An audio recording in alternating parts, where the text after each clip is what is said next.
Welcome back to the afternoon, and it's going to continue with the digital world in the broader sense.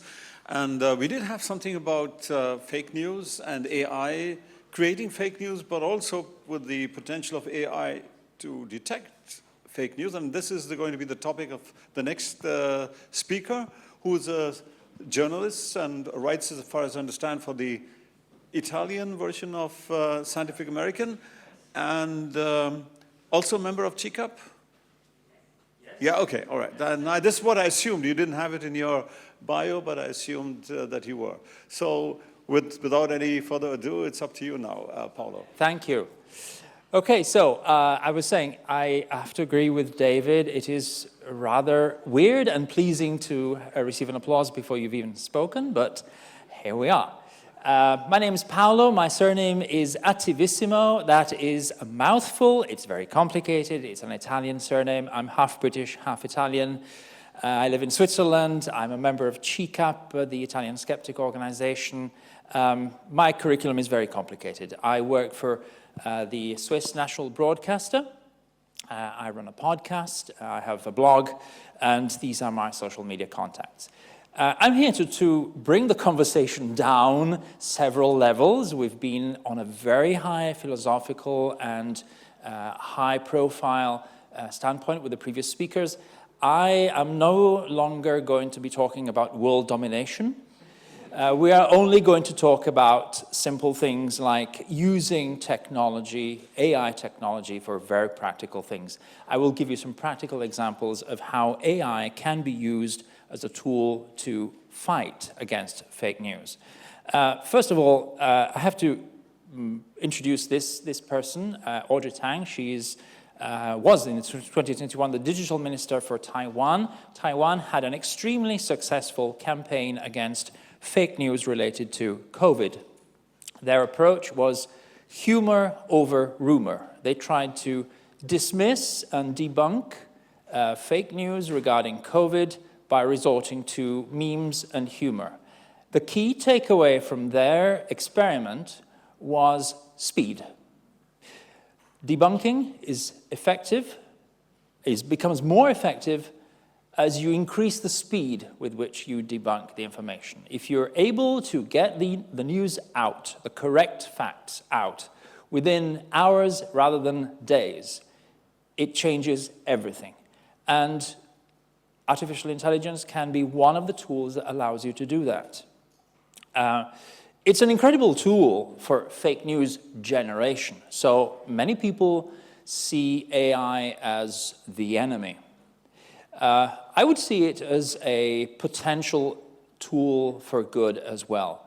Now, we're all familiar with the fact that, as the previous speakers have said, it's extremely easy for someone to generate fake news by resorting to text generation through AI tools. And we have organizations like NewsGuard who are monitoring the internet, and they are finding so many websites generating immense amounts of text with AI to spread fake news for various reasons, political propaganda, or simply for profit, because you can have programmatic advertising and therefore make money out of fake news. It's not just a matter of being a powerful tool for fake text generation. It is also, as we all well know, a very powerful tool for generating synthetic images. One of the problems I've observed in my experience as a journalist is that most people are now unable to distinguish between a synthetic image like one of these and a real photograph.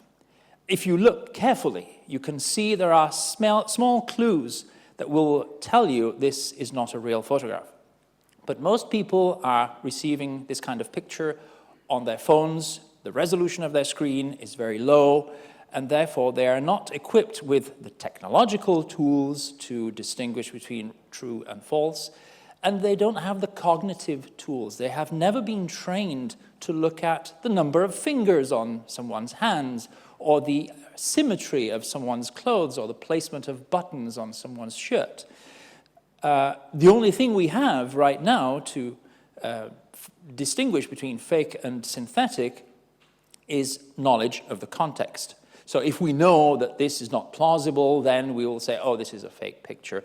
But if we don't have that cognitive basis, that reference, that cultural reference, then, I mean, you know, Mr. Macron might actually have gone out and done this picture for, you know, propaganda reasons, for political purposes. Who knows? This is the environment in which AI is being used for damaging, harmful, was the word that was used today, purposes. But I would like to spend words on how to use AI for positive, for good reasons. Basically, there are two levels, and I'll delve into the simple level, practical level of AI as a tool for debunkers, for skeptics, to help in communication. There are several tools that we can use, and for example, translation through technologies like DeepL, not ChatGPT. As was correctly mentioned, ChatGPT will tend to incorporate its own biases into a translation, whereas neutral tools like DeepL will be more accurate in their translation. Google Lens is another extremely useful tool. I'll just run through a quick list and then we'll delve into the details of each one. So transcription for when you need to quickly get text out, you need to transcribe someone's talk, someone's statements. You have bad sound, you can use Lalal. You can use image recognition through TinEye. You can summarize a long document through ChatGPT. You can generate text. You need to disseminate all this information at the end through technologies like 11 Labs. And then you might need some charts, some graphics, and then that's where you call Midjourney or DALL-E or Crea. So this is our toolkit. This is what journalists are beginning to use, not just for debunking, but in general for communication. I'll give you some practical examples so you can see the pros and cons of this approach. Now, for example, some time ago in January 2023, there was a considerable discussion online about a particular news item. Roscosmos, the Russian space agency, was claiming that some kind of leak had happened on one of their spacecraft, and they were rather secretive about what was going on. All the communiques were in Russian. I speak absolutely no Russian, so I depended entirely on DeepL to give me an immediate translation. Now, I could have gone to a Russian-speaking colleague, but I would have had to find that colleague, ask them for their time, and probably pay them for their work. Whereas DeepL will at least give me a basic understanding of what the message is all about. Google Lens is a mobile version of this, where you can simply point at a picture and Google will try to translate the text, which is useful when, instead of text, you have letters as graphics. You've seen that many times. You see, for example, a meme or a picture on Instagram. The text inside the picture is not text, it's not characters, but it's graphics. So you can do that. And for example, you have Cyrillic, and I have no idea what it says here, but if I point my phone, I get this. So it gives me some indication of what they're talking about. It's the size, the leak, where the location on the spacecraft of this leak is. So it's a radiator, there's a thermal control system, where the picture is taken from. It gives me a start. It gives me a good starting point for debunking any claims, any conspiracy theory claims. So translation is one of the tools, AI-assisted translation is one of the tools in our toolbox, which I would absolutely recommend, with caution, of course. It will not replace a professional translator, but it will generally do a fairly good job. The other wonderful tool I would recommend is Whisper. Whisper is an open set of technologies developed by OpenAI, which is the same company that brought you ChatGPT. And this will take an audio file or a video audio file as input, and it will return a transcription of that, or of whatever is said, in several languages. And it will generate that as a plain text file, or even as subtitles with a time code. And the quality of the transcription is amazing. I've been working in voice recognition for a long time for my work and as a translator, and I have never seen anything like this. This is as close as possible to what a human transcriptionist would provide you with.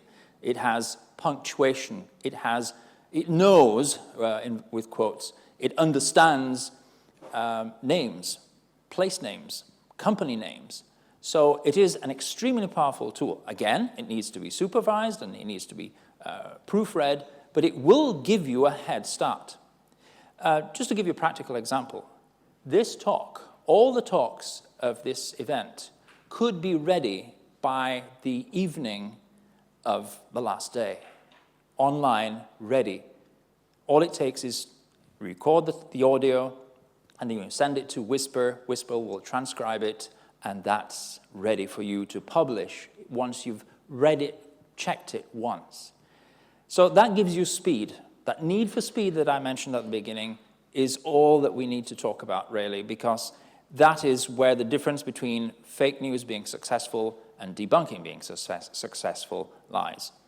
Sometimes the sound is low in quality, or sometimes there's too much background noise. Then you have tools like la.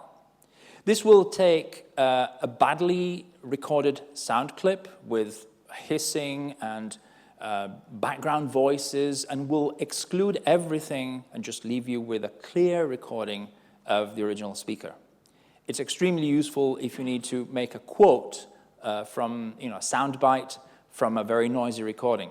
Again, these are tools that you can use on the internet. Some of them are free, some of them have a monthly fee, but they're extremely accessible. Image recognition. This is a typical problem. You see an image, this image is becoming viral, you need to find out where it came from. Was it generated with AI? Was it sourced from some other place? And in this case, you can use technologies like, or websites like TinEye.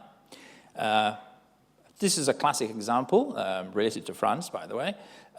This was in the Italian press at the time, 2015, if I remember correctly. This photograph was reportedly a photo taken by one of the terrorists of the Paris attacks. And it's a very powerful photograph, except that it's wrong. It was, to check this, it took me about 20 seconds.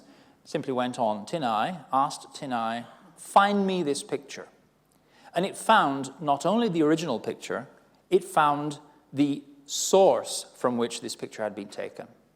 And it turns out this is just a Canadian journalist who has been photoshopped into appearing like a terrorist.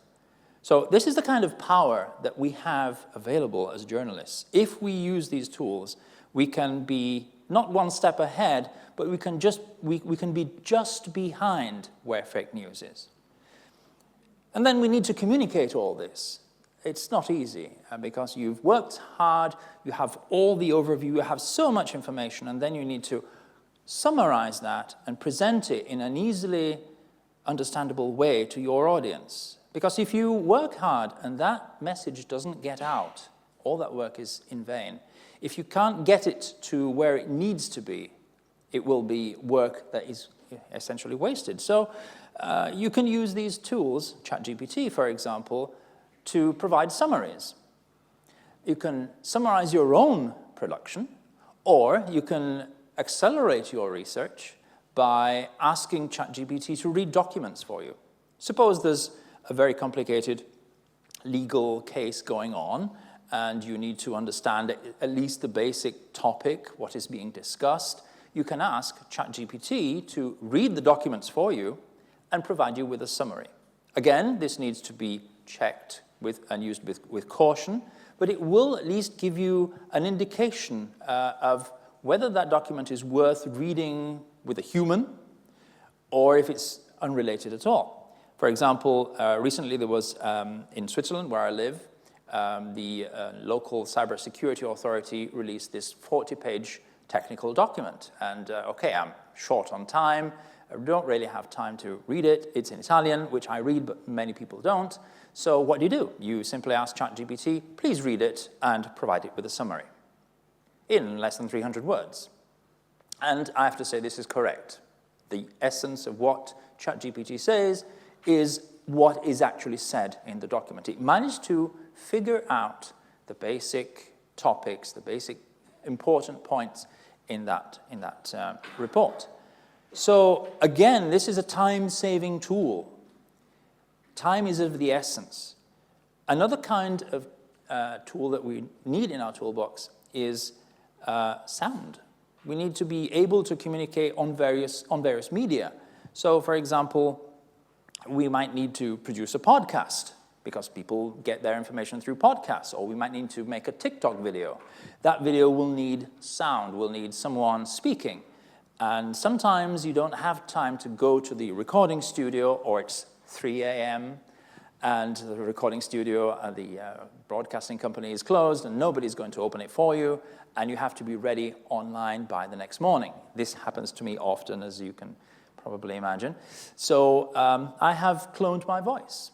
I went to 11 Labs. 11 Labs will accept a recording of your voice, will take your samples, and will generate a clone of your voice. So I can now simply, instead of going to a recording studio or recording my own voice live and then hoping to not make mistakes and flubs and so on, I can simply tell 11 Labs, generate my voice saying this news item in my own voice. In the second half of 2023, the Swiss Federal Cybersecurity Office, UFCS, reported over 30,000 cyber incidents. And blah, blah, blah, blah, blah. I did not speak that. I have never pronounced those words. But that's my voice. So if you're in a hurry and you want to get the news out, then while you're writing the text, someone else can be generating the voice. Tools like this can also be used with varying levels of quality to generate video as well. This is what we expect to see in the next few months. Artificial newscasters have already been presented in the Far Eastern countries.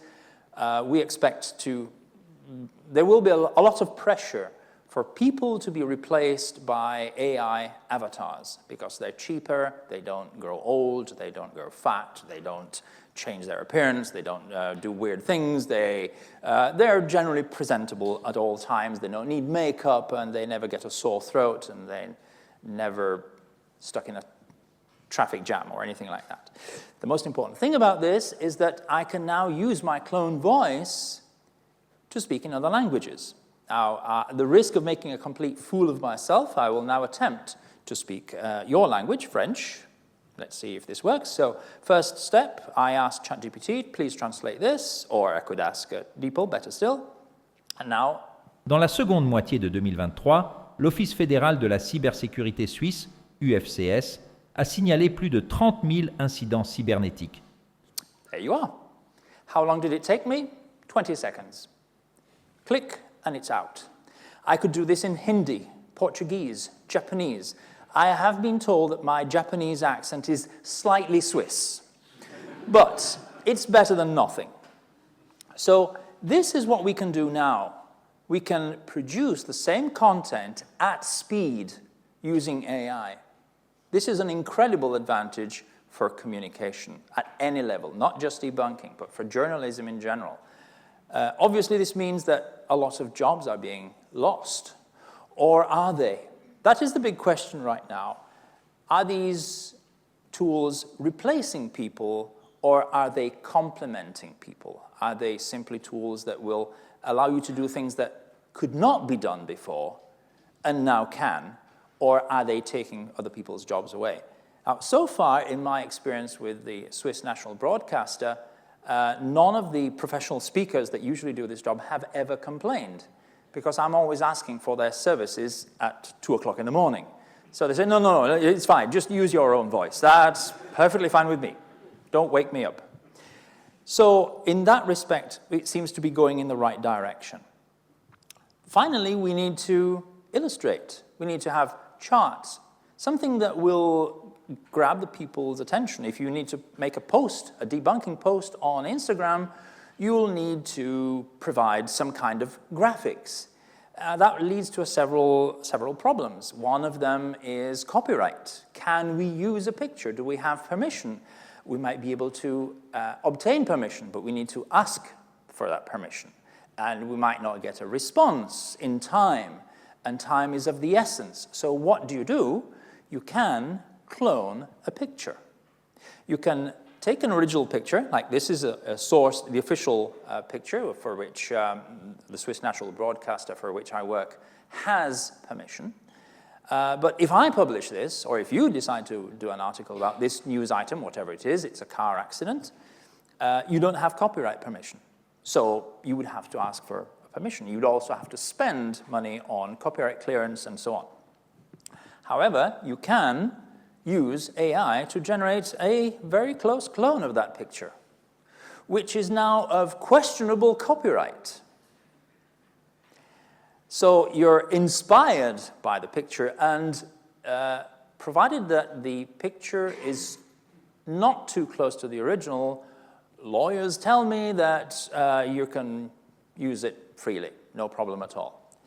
You can also ask ChatGPT to generate something that's more freely inspired by.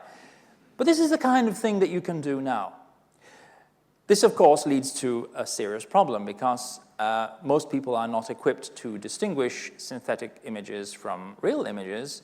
So you have the problem that you're an official news producer, you're trying to produce debunking content, but you're using fake images.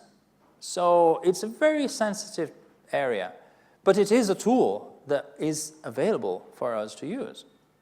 So this is a basic tool set. This is what we can do to improve the speed at which we debunk.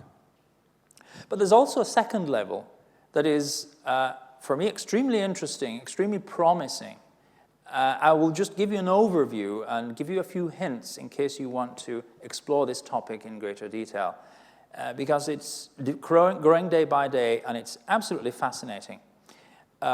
This is the technically more intense part of my talk, so I apologize for if some of it is slightly complex, but there are some uses of AI for debunking, for journalism in general, that are extremely powerful. For example, automatic pattern detection. What this means is that you can give a claim, an email, an Instagram post, a Facebook post, something that's been published on Twitter/X, and ask an AI, not ChatGPT, but you can ask a specialized AI, is this fake? Is this a conspiracy theory? What can you tell me about this content? And that will give you, if you train a specifically dedicated AI on conspiracy theories, it will become very good at recognizing conspiracy theories. This message has all the hallmarks of a conspiracy theory. It has the typical symptoms, the typical signs. It will allow you to do another important thing. It will allow you to do sentiment analysis, which is a fancy way of saying how popular is a conspiracy theory. Because one of the challenges that all of us skeptics and debunkers are faced with is which conspiracy theory do we dedicate our time to? There's a well-known principle that it's very easy to generate fake news and false content and misinformation, and it's much harder to debunk that misinformation. So we're always at a disadvantage. However, if we know where we need to focus our work, then we can be more efficient. So we call this triage. We give priorities. We might receive 10 fake news or 10 claims in a day, but then we can choose one and focus our effort on that one, because that one may save lives or may change society or may help society cope with a crisis, whereas other topics might be less important. Another fancy, efficient technology is evidence retrieval. You can ask dedicated AIs, find me information relevant to this topic. Which are the most significant science publications on this subject? Find me an expert who will be available for an interview to cover this topic. Give me a way through AI to start classifying, is this a hoax? Is this misleading content? Is it false content? And so on. So these are all high-level tools that are now being used by several organizations. Also, let's try not to duplicate work. If someone has already invented the wheel, let's try not to reinvent it. So has someone already done this? Is this topic already part of someone's portfolio of debunking? If it is, then please, AI, find it for me. Go out, tell me if I have to do this from scratch, or if someone has already done it, and I can then credit their work. Read a document, read a claim, read a website, a pro-conspiracy website. Tell me which statements can be considered as checkable.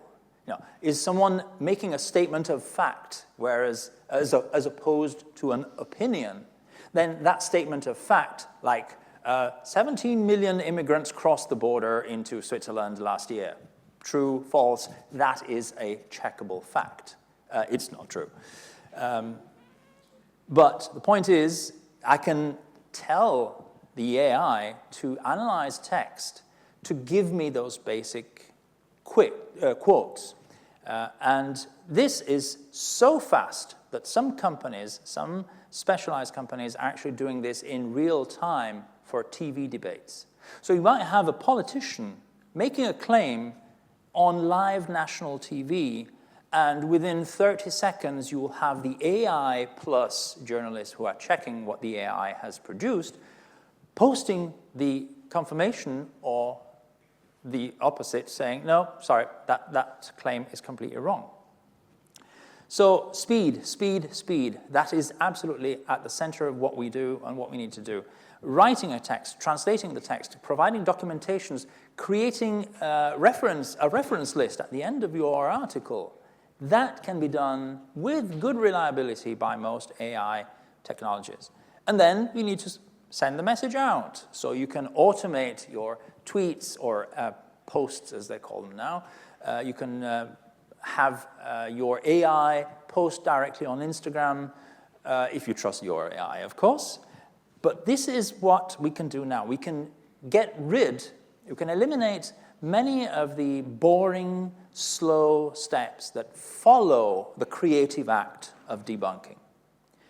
So that's why AI can be extremely useful. It turns out that there is a lot of science on what AI can do in the field of analyzing text. I'm trying very carefully not to humanize AI. I'm talking about analysis, not understanding, because AI does not understand in any proper way, in any sense of this term. But it does process text, and it processes it in a very interesting way. So if you're interested, there are several papers, I'll just mention a few here, that give you starting points to start thinking about how AI can be used in your profession, in your communication, at whatever level. For example, one of the things that turns out is that you can use AI to identify features in a claim, in a text, to tell you whether it's fake science or if it's real science. And technology is becoming quite good at this. It will also allow you to do, on a massive scale, analysis of social media posts to see how people are communicating a claim and to identify whether the way they're communicating is more paranoid and therefore indicative of a paranoid view of the world, or if it's less neurotic and more balanced. So that kind of analysis was something that was impossible until 2 or 3 years ago. And just to give you an idea of how many people and how many AIs are being developed for this, this is just a sample. Don't read the text, don't worry, it's not legible. this just to give you the idea of the number of AIs that technically these are called corpora. As David was mentioning, every AI needs a data set. And that data set needs to be chosen by someone so that it's bias-free, so that it's reflective of your final goal. And each one of these is a corpus. It's a set of texts that have been selected usually by humans, to allow the AI to be trained on them and say, this is a fake message, this is a fake message, this is true, this is wrong, this is true, this is wrong. After a while, if you provide AI with enough samples, it will become fairly good at spotting and distinguishing fake news from hoaxes, despite having no knowledge of the world, which is weird, but that's the way it works. So there are many, many companies, many organizations working on this. This is not future. This is present. This is now. I'll give you just an example. There's an organization of news producers and journalists called Fact-Chequeado. They mostly write in Spanish, and they use these tools all the time. They'll start by listening to an interview on TV. They'll find checkable statements. They'll then find which data can be verified.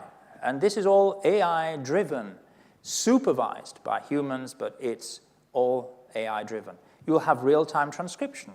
Then you'll go to generating images to complement that text that you've transcribed. You can generate video through AI with technologies like Sora, which is not yet available but will be soon. You can generate 1-minute video with a text prompt. And it's high-quality, high-definition video. You can then generate a script that will present the debunking to your readers or viewers or podcast listeners and so on. And all this can be automated once you've verified the material. And you can then also use AI to see what kind of reaction you're getting. Your followers, how are they reacting? You're not going to read the comments one by one. AI is going to do that for you, so you're available to do some more debunking. Another company that is doing lots of work is Full Fact AI. They have, the organization is called Full Fact. They have an AI section in which they collect data, they gather information, they gather samples of conspiracy theories, of political claims that are based on incorrect facts, fake news basically, and then they use it for identification.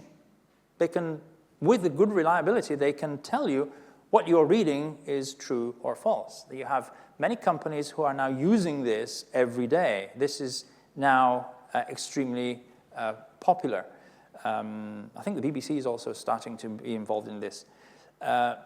We can use this to see if there's any previous debunks or if that conspiracy theory or claim has already surfaced in the past. And one tool that is based on this is Google Fact Checker. Fact Check Explorer is available, it's free, and it will draw from all this information to give you a first quick answer. Because most of the time, people don't really want a detailed answer. They simply want a yes or no. That might strike you as being rather superficial, but we're skeptics. We're nerds. We're used to going into detail and finding every little single item of evidence that will support our analysis. Most people are simply passing by. They read a claim on the internet. They want a quick answer from you. I heard about this. Washing machines are an evil plan by aliens to destroy the world through detergents. I've just made that up on the fly. Is this true? No, it's not. They don't really want to know about washing machines or aliens or whether they come from Zeta Reticuli or anything like that. They simply want a quick answer. And for this kind of drive-through debunking, this is fine. It will give you a good prompt, a good idea of what's going on. So this is what we can do now. This is the technology that is now available. However, as ChatGPT always does, you've noticed that if you ask a question to ChatGPT, it will go into long explanations and then will suddenly stop and say, however, because it's trained to be as unbiased as possible. As David mentioned, you can easily jailbreak that, but that's another story. So I have to end with a few words of caution. These are wonderful tools, but a human must be in the loop. We cannot accept, in my opinion, any company, any publisher saying, you're all fired, we'll simply use AI to publish content. That leads to disaster. We've already seen several companies getting burnt by this.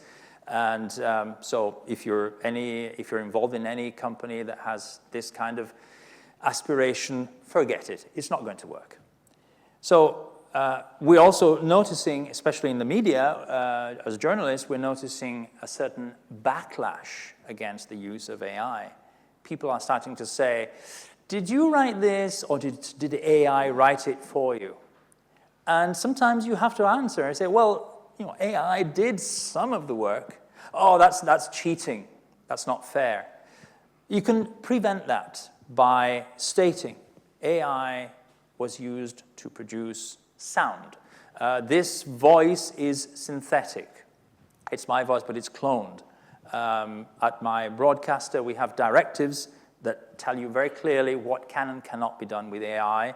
And if you do use AI, you have to state that it was used.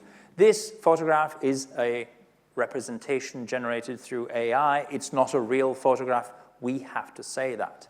This voice you're listening to is a cloned voice. It's not the original voice. We have to say that. We do this as a preventative measure and also because we think it's fair to our viewers that they understand the processes that we're going through. The second word, suggestion of caution is never leave your AI alone. It will do terrible things. It will, the excellent term that was used today, which is the technical correct term, hallucination.